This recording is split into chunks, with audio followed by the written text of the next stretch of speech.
3월 23일, 3월 넷째 주일입니다.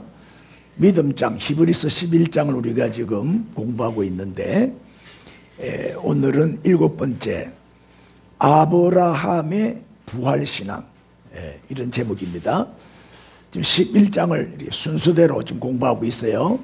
오늘은 17절부터 19절까지가 본문입니다.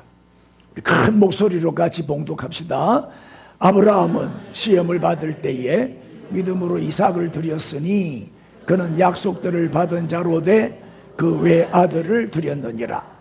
그에게 이미 말씀하시기를 내 자손이라 칭할 자는 이삭으로 말미암으리라 하셨으니 그가 하나님이 능히 이삭을 죽은 자 가운데서 다시 살리실 줄로 생각한지라. 비유컨대 그를 죽은 자 가운데서 도로 받은 것이니라. 아멘.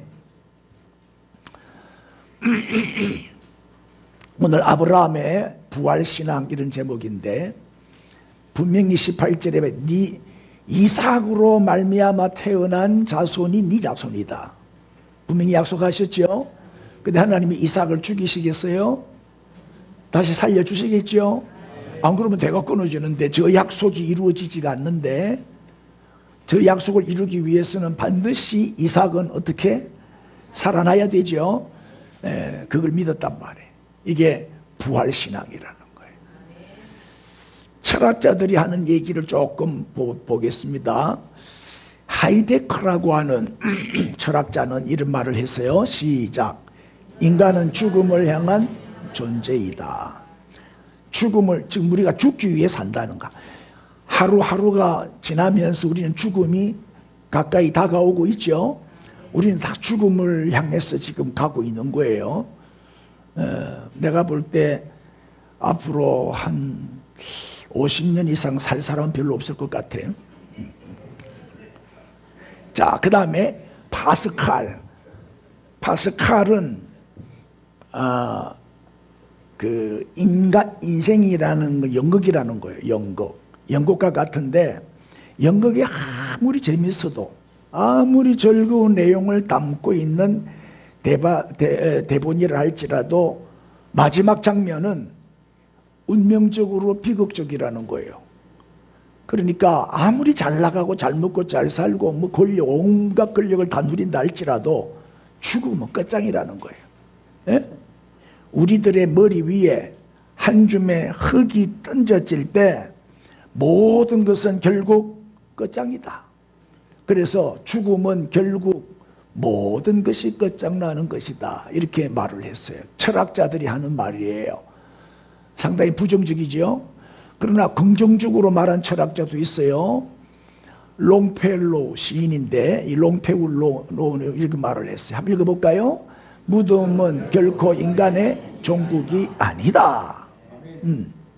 이 말은 뭐예요? 죽음으로 우리 인생이 끝나는 게 아니다 이 말이에요. 여러분, 과연 죽음은 모든 것의 종말일까? 우리 인생에서 가장 절실한 물음이 이 죽음의 다음 문제잖아요. 죽음으로 끝나냐 아니면 내세가 있냐, 다음 세상이 있냐 없냐. 여기에 대한 질문이 제일 궁금한 질문이잖아요. 근데 롱펠로우는 무덤은 결코 인간의 종국이 아니다 그랬어요. 테니슨이라고 하는 철학자도 이런 말을 했어요. 모든 것이 무덤에서 끝난다면, 시작, 인간이 이 세상에서 존재하는 이유는 도대체 무엇인가? 이 말은 뭐예요? 죽음으로 끝나는 게 아니라는 거예요. 우리 인간은 그의 역사만큼이나 오랫동안 죽음 다음에 오는 것이 뭘까? 그거를 탐구해 왔어요. 그러니까 본능적으로 인간은 영원히 살고 싶은, 영원히 살고 싶은 본능이 다 있어요.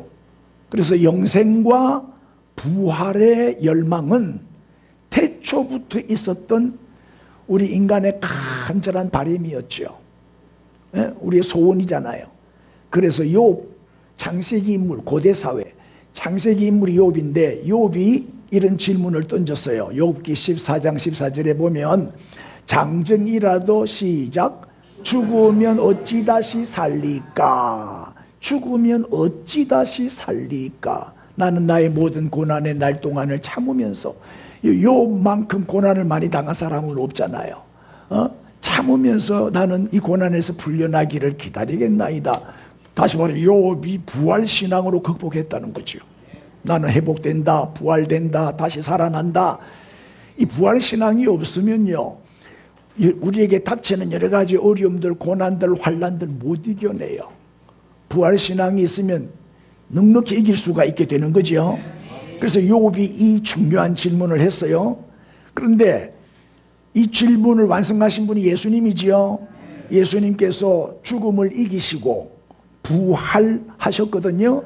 근데 예수님이 부활하시기 훨씬 오래 전에 믿음의 조상 아브라함은 이미 부활신앙을 가지고 있었다 이 말이에요.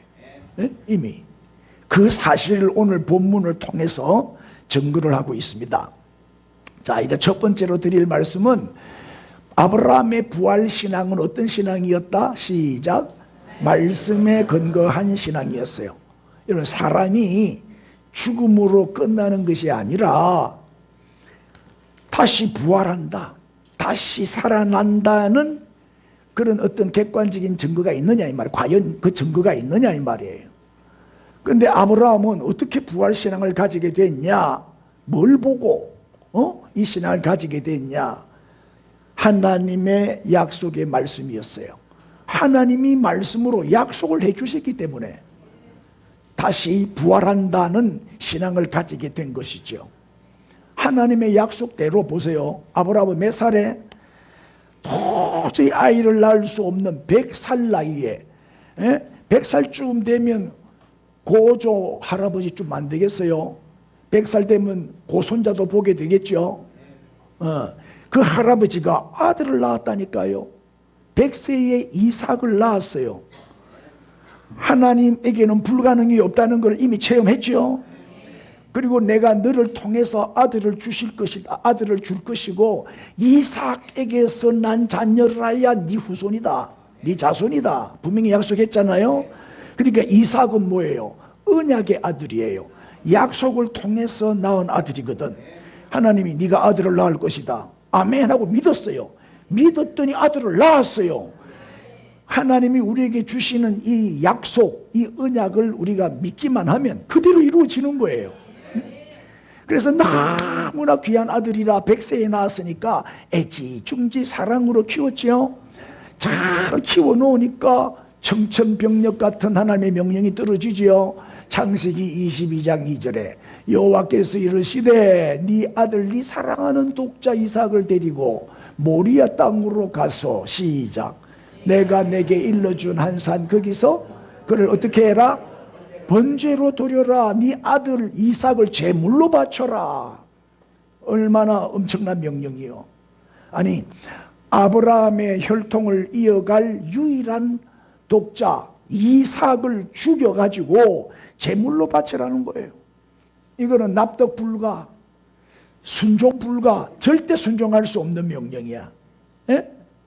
하나님의 약속과 정반대되는 모순되는 명령이잖아요. 아니, 이삭이 죽어버리면 대가 끊어지는데, 그러면 네 자손을 하늘의 별처럼 바닷가의 모래알처럼 많은 자손을 주겠다고 하는 하나님의 약속은 폐기되고 말잖아요.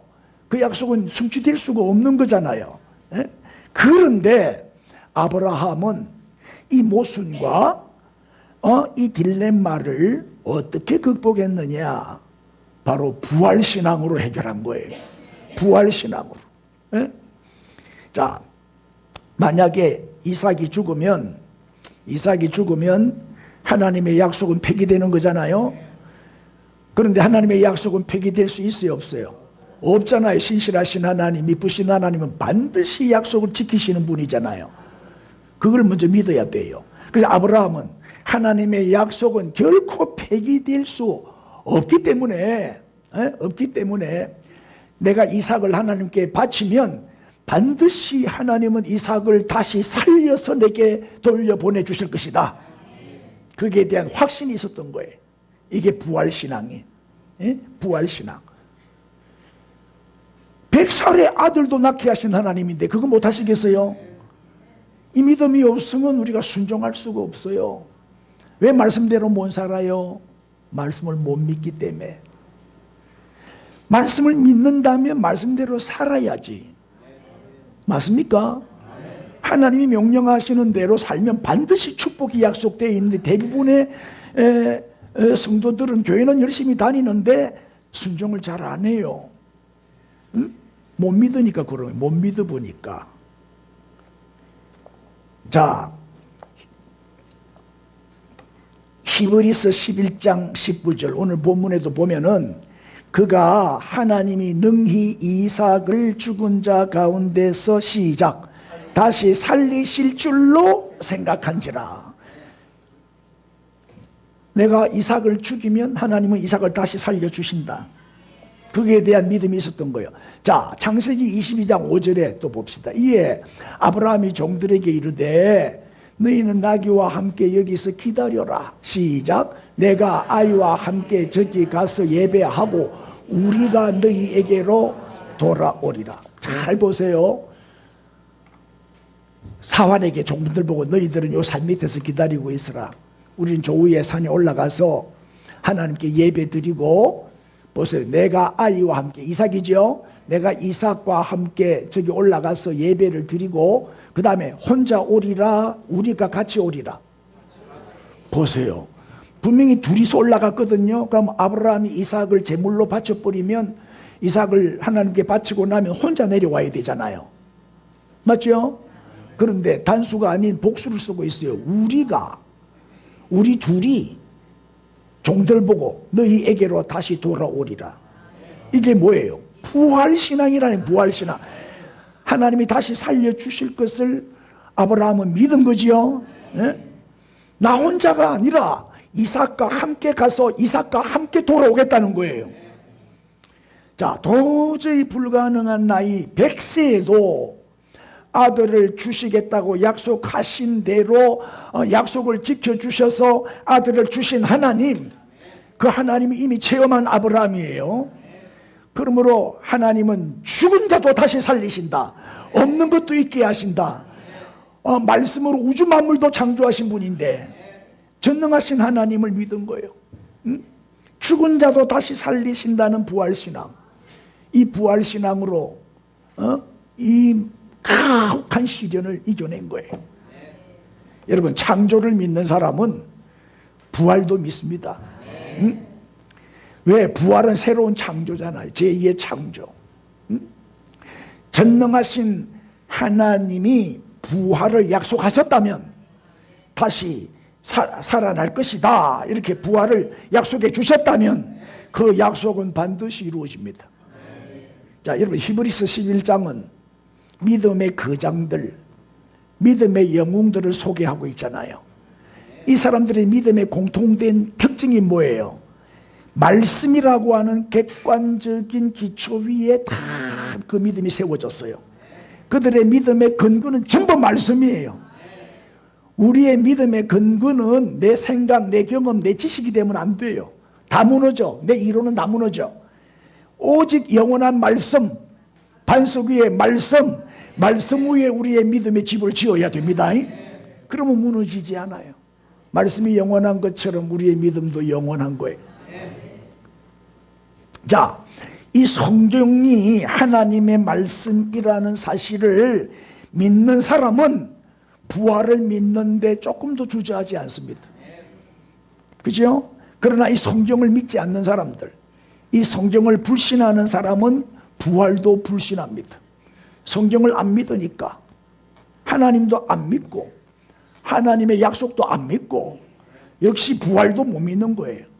그런데 우리는 왜 부활을 믿어요? 이제 4월 셋째 주일이 부활주일이에요. 에? 왜 우리는 부활을 믿지요? 말씀이, 이 성경 말씀이 부활을 약속하고 있기 때문입니다. 에? 성경은 분명히 말씀하고 있어요. 읽어볼까요? 시작. 예수께서 이르시되 나는 부활이요 생명이니 나를 믿는 자는 죽어도 살겠고 무릇 살아서 나를 믿는 자는 영원히 죽지 아니하리니 이것을 네가 믿느냐? 여러분 부활을 믿습니까? 분명히 말씀하고 있잖아요. 기독교인이 누구냐? 그리스도인이 누구냐? 성경을 하나님의 말씀으로 믿는 사람이죠. 이 성경을 믿는 사람이 그리스도인이에요. 성경을 믿는다면 이 성경에서 말씀하는 나는 부활이요 생명이니 죽어도 살고 살아서 나를 믿으면 영원히 죽지 아니하리라. 우리는 이 약속의 말씀을 믿습니다. 자, 성경을 믿지 않는 사람들은 어떤 사람들이에요? 이런 얘기를 하면 아예 나 못 믿겠다고. 안 믿는 사람들은 어떤 사람이에요? 한 번도 성경을 읽어보지 않은 사람. 한 번도 성경을 읽어보지 않고 무조건 안 믿는 거예요. 무조건 불신하는 거예요. 성경을 한 번도 연구해보지 않은 사람들이 성경을 안 믿어요. 안 믿으니까 읽어보지도 않아요. 아예. 여러분 어쨌든 비판할 목적으로라도 좋으니까 성경 한번 읽어봐요. 일단 한번 읽어보라고. 안 믿어도 좋아. 성경을 일단 비판할 목적으로라도 연구를 한번 해보란 말이에요. 성경이 허무맹랑한 꾸며낸 얘기라고 한번 주장해 보시란 말이에요. 성경을 연구해가지고. 그러면 비판할 목적으로 성경을 연구를 하잖아요. 그런데 한 장, 두 장 읽다 보면 결국 어떻게 돼요? 그 성경의 권위 앞에 압도를 당하고 말 거예요. 그 말씀 앞에 무릎 꿇고 아멘.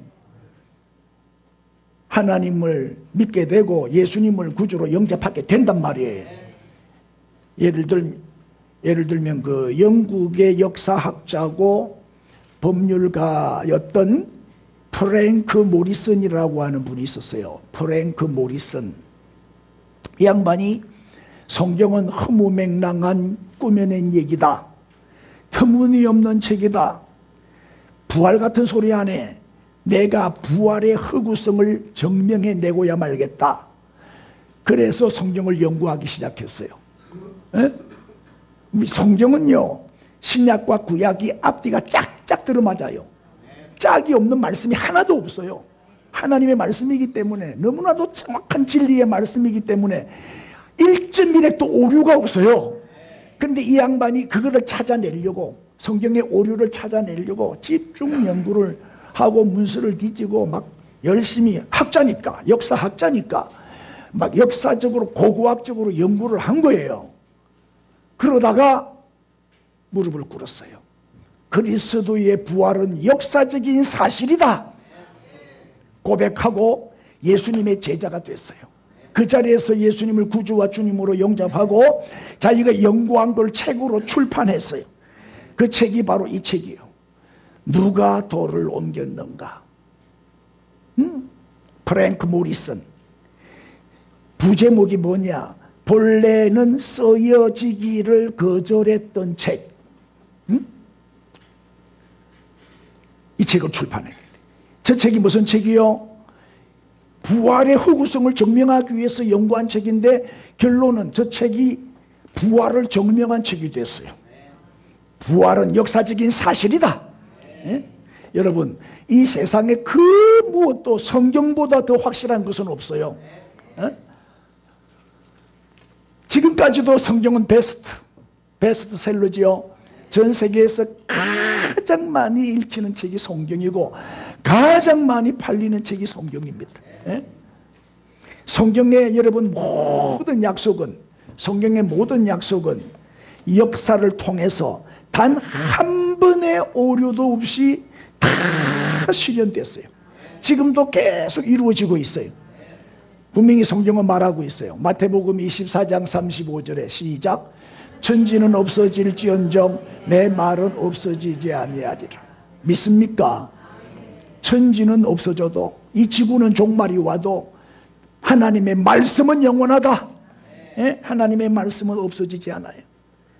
이 성경이 영원한 진리의 말씀, 이 성경이 예수 그리스도의 부활을 증거하고 있어요. 이 성경이 우리에게도 부활을 약속하고 있습니다. 우리는 생명의 부활로 장차 부활하게 될 거예요.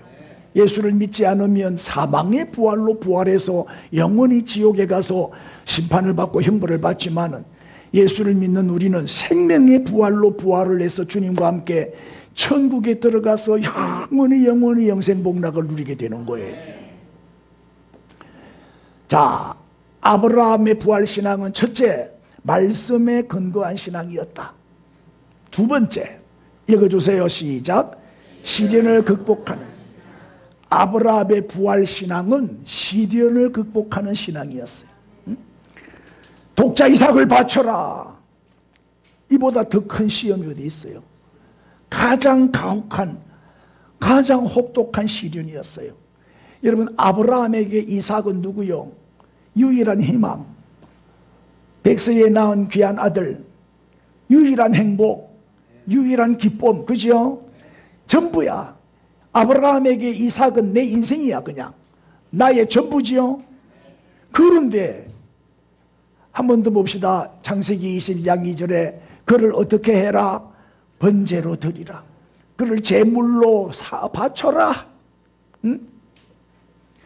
여러분, 아들이 많아도 그 중에 하나 바치기가 어렵잖아요. 근데 아브라함은 독자야. 독자. 하나밖에 없는 아들을 바치라고 하니까 얼마나 힘들었을까요?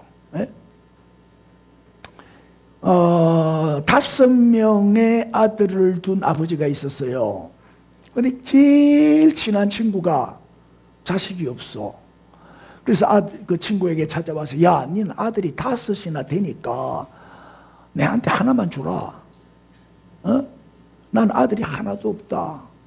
양자 하나로 내가 양자를 입양할 테니까 하나만 주라 그랬어요. 그러니까 이 아버지가, 내가 고민을 좀 해볼게. 근데 이제 순서대로 생각하는 장남, 첫 번째 아들은 장남이라서 안 되고, 마사음 준대 되겠어요? 장남이라서 안 되고, 두 번째 아들을 주려고 가만히 생각해 보니까 애가 너무 똑똑한 거야. 너무 공부를 잘해. 아까워서 안 되겠어요. 세 번째 아들을 주려고 가만히 생각해 보니까 이 세 번째 아들은 몸이 약해. 내 병치레를 하는데 이 병든 애를 주면 안 되잖아. 그죠? 왜냐하면 아픈 손가락, 아프니까 더 부모가 아픈 아들한테는 더 관심이 많죠. 네 번째 아들을 줄까? 그 네 번째를 가만히 생각해 보니까 제일 잘생겼어. 너무 미남이라 아까워서 안 되겠어요. 그래서 막내를 줄까? 5번째 아들 생각하니까 막내라서 안 돼. 줄 아들이 없더라는 거예요. 5명이나 있는데도 줄 아들이 없대. 그래서 결국 못 줬대. 이게 부모의 사랑이죠.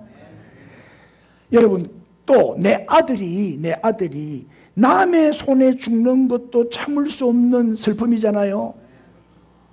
부모가 보는 앞에서 아들이 뭐 사고가 나서 죽는다든지 뭐 이럴 때 얼마나 그 고통이 크겠어요. 그런데 아브라함은 자기 손으로 사랑하는 아들을 죽여야 된단 말이에요. 이 엄청난 명령에 순종할 수 있어요? 차라리 날 죽이세요 하고 거부하고 불순종할 확률이 훨씬 많잖아요. 여러분 같으면 순종하겠어요? 못하지. 이거는 말로 표현할 수가 없어. 상상할 수 없는 최대의 비극이요. 아브라함에게 가장 힘든 순간이 언제였을까요? 근데 이제 이거를 아브라함이 아내 사라와 의논을 해요, 안 해요? 안 합니다. 의논했다는 큰일 나지. 절대 순종 못 합니다. 아내는 믿음이 더 약하기 때문에 절대 안 됩니다. 믿음은 남자가 좋더라고, 확실히. 그래가지고 아브라함이 그냥 아내 몰래 새벽같이 일찍 일어나서 출발해 버리는 거야. 빨리 주님의 명령이 떨어지면 미루면 안 돼. 빨리 즉시 그 자리에서 해버려야 돼요. 그런데 드디어 이제 아브라함이 이삭을 바치러 모리아 땅으로 가잖아요. 7절에 보니까 이삭이 그 아버지 아브라함에게 말하여 이르되, 내 아버지요 하니 그가 이르되, 내 아들아 내가 여기 있노라. 이삭이 이르되, 시작, 불과 나무는 있거니와 번제할 어린 양은 어디 있나이까? 이 질문을 받았을 때 아브라함의 고통은 제일 컸죠. 네가 번제할 어린 양이다. 니를 바쳐야 한다. 그 말을 참 할 수 있어요? 심장이 찢어지고 심장이 갈라지는 그 아버지의 고통이 이해가 됩니까? 아브라함의 심정이 어땠을까요? 저때. 그런데 아브라함이 이 가혹한 시련을 어떻게 이겼냐? 어떻게 극복할 수 있었냐? 그 비결이 바로 뭐 때문이다? 부활신앙. 부활신앙. 그 부활신앙으로 그 가혹한 시련을 이겨내는 거예요. 왜? 내가 죽이면, 내가 이 아들을 제물로 하나님께 바치면 하나님은 반드시 다시 살려주신다. 그 확신 때문이었어요. 그러면 이제 물어봅시다. 하나님이 왜 아브라함에게 이런 엄청난 시련을 주셨을까요? 괴롭히려고? 아니잖아요. 뭐 때문에? 지금 아브라함이 이삭에게 너무 푹 빠져 있어. 우리 하나님은 질투하는 하나님이요. 여러분, 너무 돈을 사랑하면 하나님이 돈을 뺏어가고, 너무 남편을 사랑하면 하나님 남편을 뺏어가더라고. 너무 자식을 사랑하면 자식을 뺏어가더라고. 하나님은 질투하는 하나님이. 내가 우리 저 사람 보고 대충 사랑해라, 내가 그래요.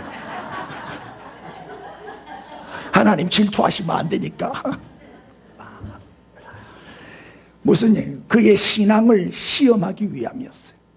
아브라함의 믿음을 테스트하기 위해서 정말 이삭을 죽이려고 그런 게 아니고, 이삭을 살려주시려고, 아브라함에게 하신 그 약속을 이루어 주시려고, 복 주시려고 잠깐 시험하신 거예요. 그 사실을 창세기 22장 1절에서 말하고 있죠. 그 일 후에 하나님이 아브라함을 뭐 하시려고? 시험하시려고 부르시되 아브라함아, 그리고는 네 아들 독자 이삭을 바쳐라 명령하시는 거예요. 학교에 가면 아이들이 시험을 쳐요. 학생들 시험 왜 쳐요? 학교에서 왜 시험을 치지요? 중간고사, 기말고사 시험을 친단 말이에요. 저도 신학교 강의하러 나가는데 우리 신학생들한테 시험을 쳐요. 시험을 안 치니까 공부를 안 하더라고요. 공부를 안 해요. 일반 학생들만 그런 게 아니에요. 신학생들도 공부 안 해요. 시험을 쳐야 공부를 해요. 왜 시험을 쳐요? 실력을 키우려고. 억지로라도 공부를 하게 하려고. 그래서 시험을 칠 수밖에 없어요. 그래야 또 좋은 학교에 진학도 하고 좋은 직장에 취직도 하고 그러는 거죠. 유익을 위해서. 골탕 먹이려고 시험 치는 게 아니라니까요. 진급과 발전과 성장을 위해서 하는 거지. 이 시험이 네 독자 이삭을 바쳐라, 이 시험이 아브라함의 생애의 마지막 시험이에요. 이게 마지막 관문이었어요. 창세기 22장 10절 이하를 보겠습니다. 손을 내밀어 칼을 잡고 그 아들을 잡으려 하니 11절 여호와의 사자가 하늘에서부터 그를 불러 이르시되 시작 아브라함아 아브라함아 하시는지라. 아브라함이 이르되 내가 여기. 얼마나 다급했으면 아브라함을 두 번이나 불러요. 왜? 찌르면 죽으니까 찌르기 직전에 멈추게 하시려고. 자, 장면을 보세요. 이 장면이 이게 화가가 상상해서 그린 거예요. 12절 사자가 이르시되 그 아이에게 뭐 하지 마라? 네 손을 대지 말라. 그에게 아무 일도 하지 말라. 네가 네 아들 네 독자까지도 내게 아끼지 아니하였으니 시작 내가 이제야 네가 하나님을 경외하는 줄을 아노라. 정말 하나님을 경외하는가 안 하는가 테스트 하신 거예요. 이 시험에 아브라함은 합격. 이 시험을 통과한 거예요.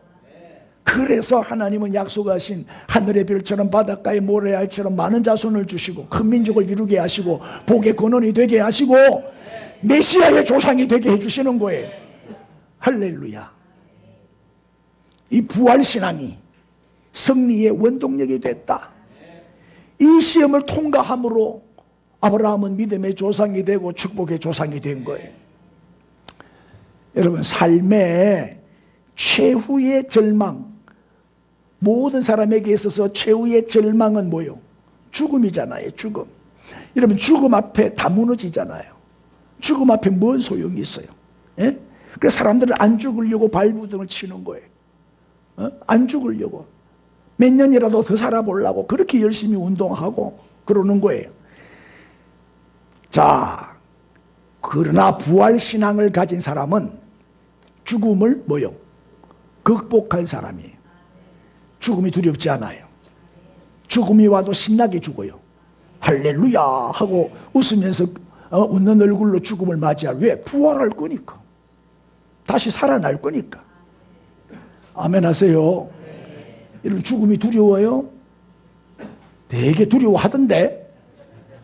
죽음이 두려우면 부활신앙이 없는 사람이에요. 부활신앙이 있는 사람은 절망하지 않아요. 포기하지 않습니다. 죽음이 오면 하나님 날 부르시는구나. 가면 됩니다. 안 가려고 막 몸부림치고 발부둥치고 집 팔고 땅 팔고 차 팔고 거지 만들어 놓고 가지 마세요. 남은 가족이라도 잘 먹고 잘 살도록 해놓고 가야지. 말귀를 잘 알아듣는지 모르겠어요. 우리는요 부활한다니까요. 다시 부활한다니까요. 뭐 5년 10년 좀 더 살고 덜 살고 그게 뭔 의미가 있어요. 맞죠? 내가 살아보니까, 내가 70평생 살아보니까 한순간이에요. 한순간 눈 깜짝할 사이에 70살 돼버렸어요.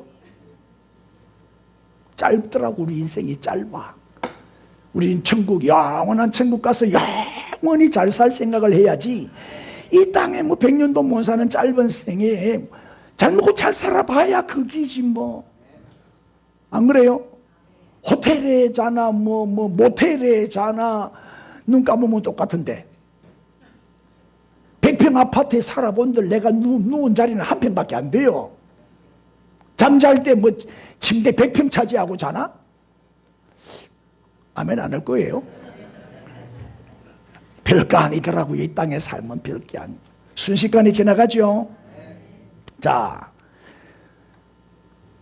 13절 보세요. 아브라함이 눈을 들어 살펴본 적 한 순양이 뒤에 있는데 뿔이 수풀에 걸려 있는지라 아브라함이 가서 시작 그 순양을 가져다가 아들을 대신하여 번제로 드렸더라.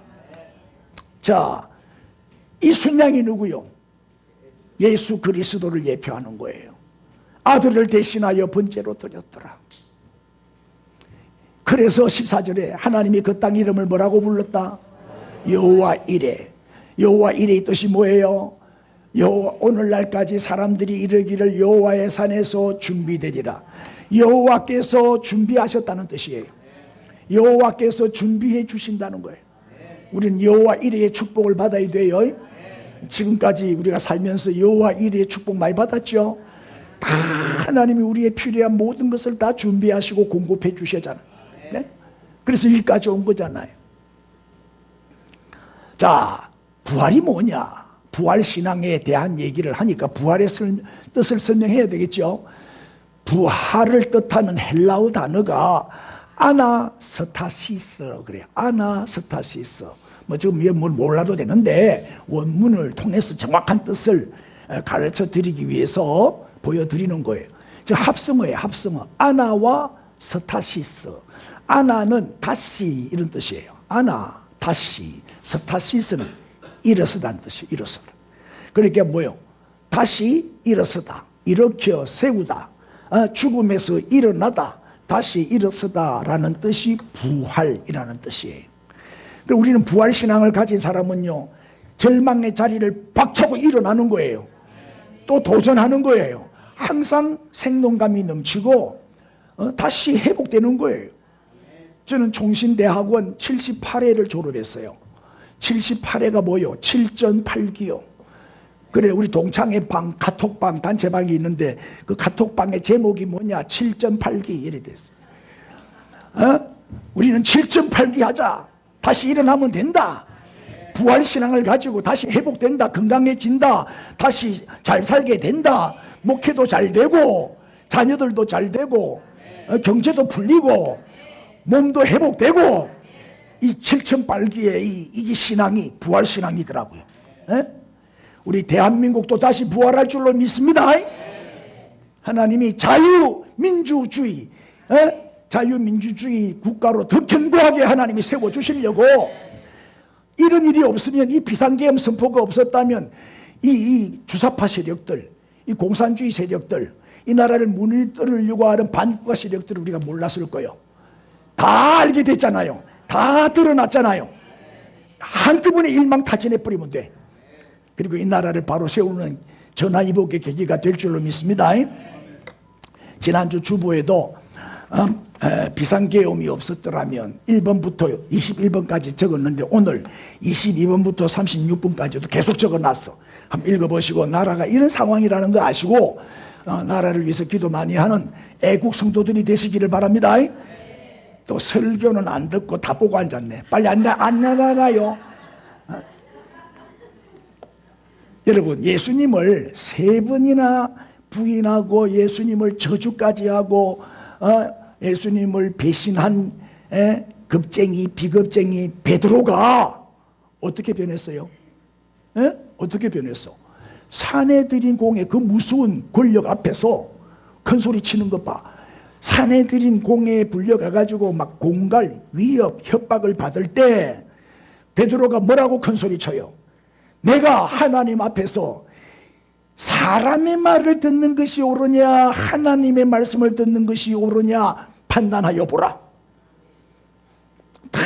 담대하게 말하는 그 배짱, 그 용기, 그 담대함이 어디서 나왔어요? 부활의 주님을 만났기 때문에. 부활의 주님을 만나기 전에는 베드로는 도망 다니던 사람이에요.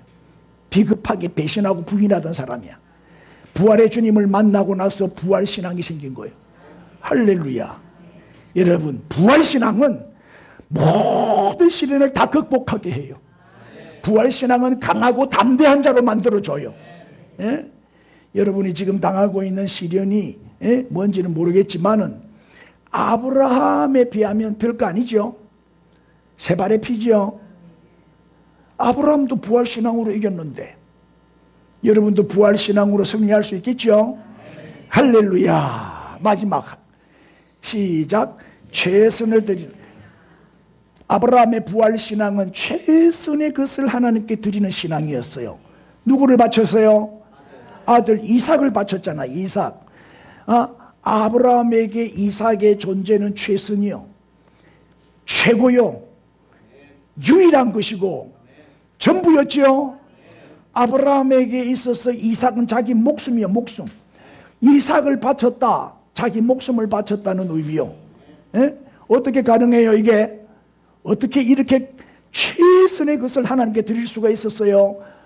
부활신앙 때문이었어요. 부활신앙. 여러분, 하나님께 바치는 것은 없어지는 게 아닙니다. 하나님께 바치는 것은 잃어버리는 것도 아니고 뺏기는 것도 아니고 손해보는 것도 아니고 무모한 낭비도 아닙니다. 하나님께 바치는 것은 위대한 헌신입니다. 하나님께 바치는 것은 가장 안전한 투자입니다. 가장 확실한 투자. 여러분, 코인 투자해갖고 망한 사람 많아요. 주식에서 망한 사람도 많고 어디서 뭐 이자 많이 준다고 해가지고 투자했다가 이렇게 쫄딱 망한 사람도 많다고.